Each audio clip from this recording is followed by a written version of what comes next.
Hello বন্ধুরা, আমি সুব্রত আর তোমরা দেখছো pol science edtech YouTube channel. আজকে আমি রাষ্ট্রবিজ্ঞানের ইন্ট্রোডাকশন পার্টের কিছু প্রশ্ন উত্তর নিয়ে আলোচনা করব। এর আগে আমি কয়েকটা ভিডিওতে এই টপিকের অর্থাৎ ইন্ট্রোডাকশন টপিকটার কিছু প্রশ্ন উত্তর নিয়ে আলোচনা করেছি। তোমরা একটুখানি আগের ভিডিওগুলো দেখে নিতে পারো, তোমাদের কিছু হেল্প হবে। এই প্রশ্নগুলি আপকামিং এসএসসি এবং এমএসসি পরীক্ষার জন্য খুবই গুরুত্বপূর্ণ। প্রশ্নগুলি দেখো আর আমার চ্যানেলকে একটু লাইক করে দিও, একটু শেয়ার করে দিও, সাবস্ক্রাইব করে দিও। তাহলে চলো প্রশ্নগুলো এবার শুরু করি। প্রথম প্রশ্ন, জেলিনেক, সিজুইক, পোলক রাষ্ট্রবিজ্ঞানকে বা রাষ্ট্রবিজ্ঞানের বিষয়বস্তুকে ভাগ করেছেন দুই ভাগে। কে? জেলিনেক, সিজুইক, পোলক রাষ্ট্রবিজ্ঞানের বিষয়বস্তুকে ভাগ করেছেন দুই ভাগে। একটা তত্ত্বগত রাজনীতি আর ব্যবহারিক রাজনীতি। এখানে রাষ্ট্রবিজ্ঞান বলতে বিশেষ করে রাজনীতি কী হবে, রাজনীতি কি ভাগ করেছেন দুই ভাগে, তত্ত্বগত রাজনীতি এবং ব্যবহারিক রাজনীতি। পরের প্রশ্ন, রাষ্ট্রবিজ্ঞানের রাষ্ট্রকেন্দ্রিক আলোচনাকে অত্যাধিক আইনমুখী, কৃত্রিম এবং খামখেয়ালিপনা বলে সমালোচনা করেছেন ম্যাকলে। পরের প্রশ্ন, রাষ্ট্রবিজ্ঞানের আলোচনা রাজনৈতিক দল ও চাপ সৃষ্টিকারী গোষ্ঠীর উপর জোর দেন বেন্টলে এবং ট্রুম্যান। পরের প্রশ্ন, রাষ্ট্রবিজ্ঞান সমাজের প্রভাব ও প্রভাবশালীদের নিয়ে আলোচনা করে। উক্তিটি করেছেন রবার্ট ডাল এবং ল্যাসওয়েল। এরপরের প্রশ্ন, বিরোধ ও অনৈক্য রাষ্ট্রবিজ্ঞানের আলোচ্য অংশ বলে মনে করছেন অস্টিন রেনি, রবার্ট ডাল, অ্যালান বল। বিরোধ ও অনৈক্য রাষ্ট্রবিজ্ঞানের আলোচ্য অংশ বলে মনে করেছেন অস্টিন রেনি, রবার্ট ডাল এবং অ্যালান বল।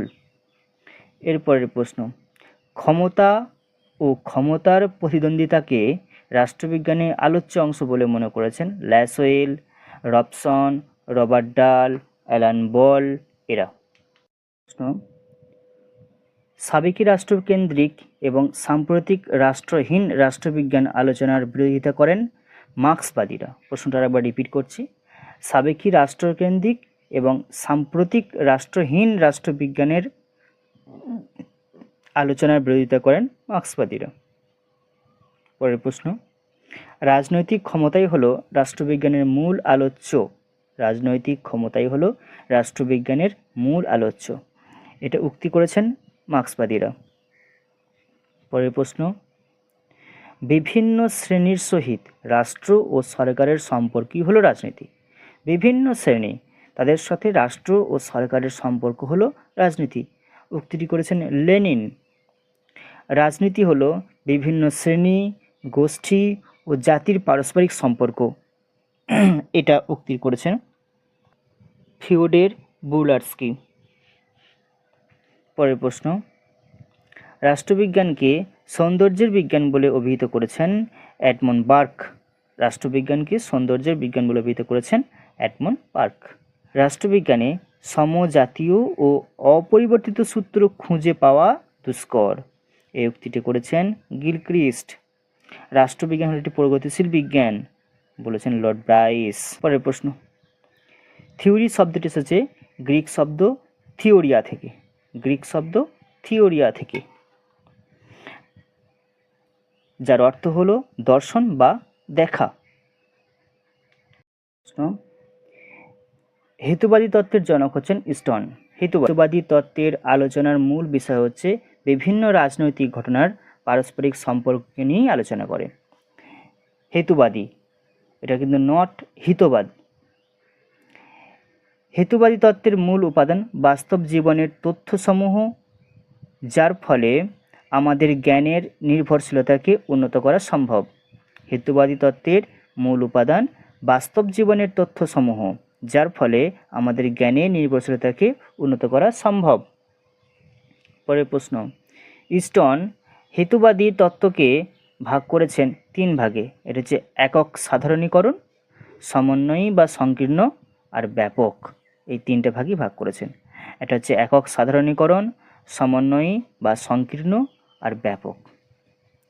পরের প্রশ্ন, একক সাধারণীকরণ তত্ত্ব হলো পারস্পরিক বিচ্ছিন্ন এবং সহজে শনাক্তকরণ বিষয়।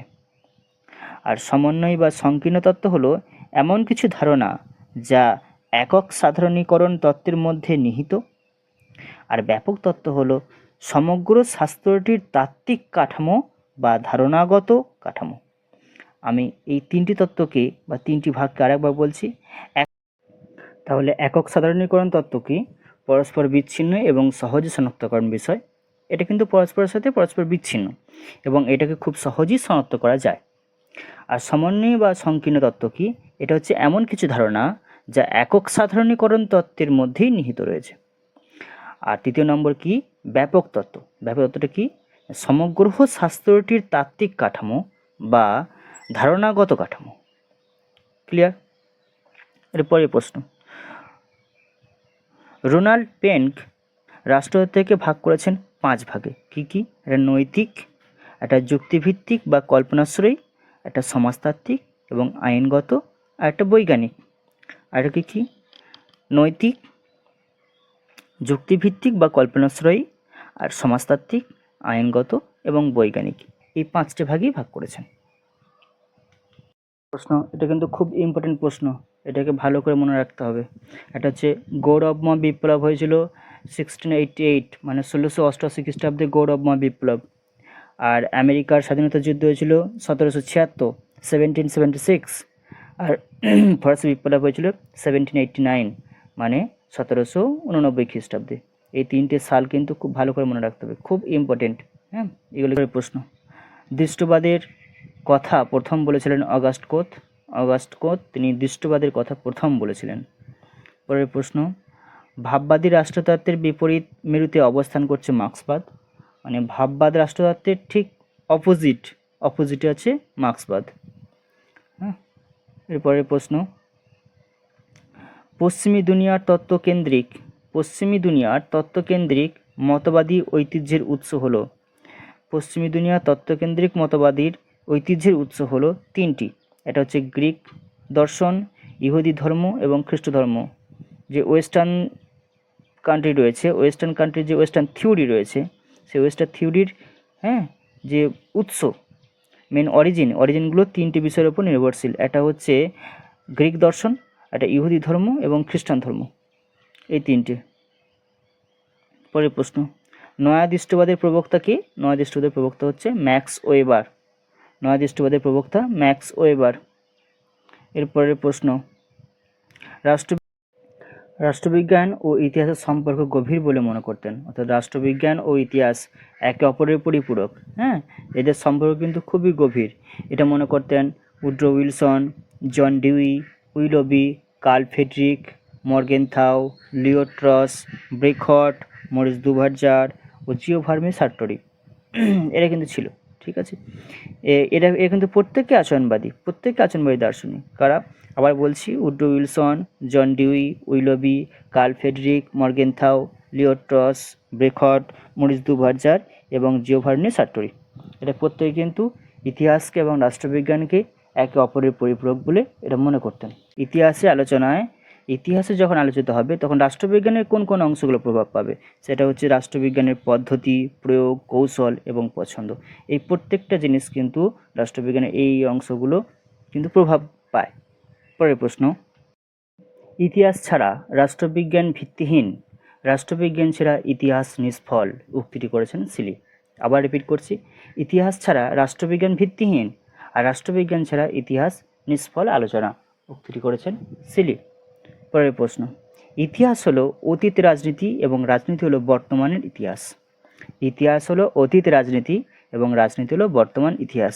এই উক্তিটি প্রয়োগ করেছেন বা ব্যক্ত করেছেন ফ্রিডম্যান।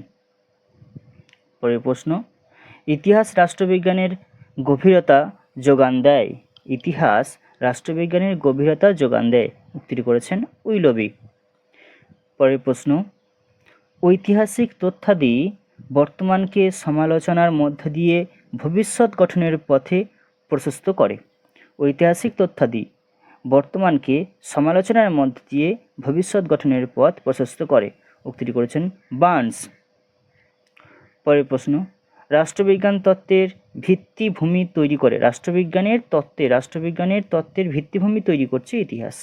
তা রাষ্ট্রবিজ্ঞানের যে ভিত্তি, সেই ভিত্তিটা তৈরি করেছিল কে? ইতিহাস। সমভোগবাদ তত্ত্বের উদ্ভাবক হলেন প্লেটো। এটা কিন্তু ইম্পর্টেন্ট। সমভোগবাদ তত্ত্বের উদ্ভাবক হলেন প্লেটো। এরকম একটু কিছু কিছু ক্রিটিক্যাল প্রশ্ন যেগুলো সচরাচর বইতে পাওয়া যায় না, হ্যাঁ, রেফারেন্স বই বলতে যেগুলো প্রশ্নোত্তর বই পাওয়া যায় মার্কেটে, সেই ধরনের বইতে কিন্তু এই ধরনের প্রশ্নগুলো পাওয়া যায় না। এটা একটু ভালো করে খেয়াল রাখবে, হ্যাঁ। আর যত দিন যাচ্ছে তাতে কিন্তু পরীক্ষার প্রশ্ন ধরন চেঞ্জ হচ্ছে, একটুখানি ডিটেলসে পড়তে হবে, খুঁটি পড়তে হবে, হ্যাঁ। এই সমভোগবাদ তত্ত্বের উদ্ভাবক হলেন প্লেটো। পরের প্রশ্ন, রাষ্ট্রবিজ্ঞান ও ইতিহাসের মধ্যে, রাষ্ট্রবিজ্ঞান অথবা ইতিহাস এই দুটোর মধ্যে কোনো একটিকে বাদ দিলে পঙ্গু বা শবদেহে পরিণত হবে। এই উক্তিটি করেছেন বার্জেস। মানে একে অপরের সঙ্গে কতটা ইম্পর্টেন্ট, কতটা জড়িত, সম্পর্কযুক্ত, হ্যাঁ। তো আজকে আমাদের আলোচনা বিষয় এই পর্যন্তই, আজকে এতগুলোই থাক। আর হয়তো একটা ভিডিওতেই আমাদের এই ইন্ট্রোডাকশন পার্টটা শেষ করে ফেলবো। আরও অনেক প্রশ্ন আছে, হ্যাঁ। মোটামুটি শুধু ইন্ট্রোডাকশনের পার্টটাই 4 থেকে 500 প্রশ্ন হয়ে যেতে পারে, কিন্তু আপাতত যেইগুলো রয়েছে এইগুলি আপাতত আমি আলোচনা করলাম। পরবর্তীকালে ভিডিওতে এই ডিটেলসে আরও অনেক প্রশ্ন নিয়ে আমি আলোচনা করব। আজ এই পর্যন্ত রইল। আর যদি কিছু জানার থাকে বা যদি কিছু বলার থাকে তাহলে কমেন্টে জানিও। ভালো থাকবে, সুস্থ থাকবে।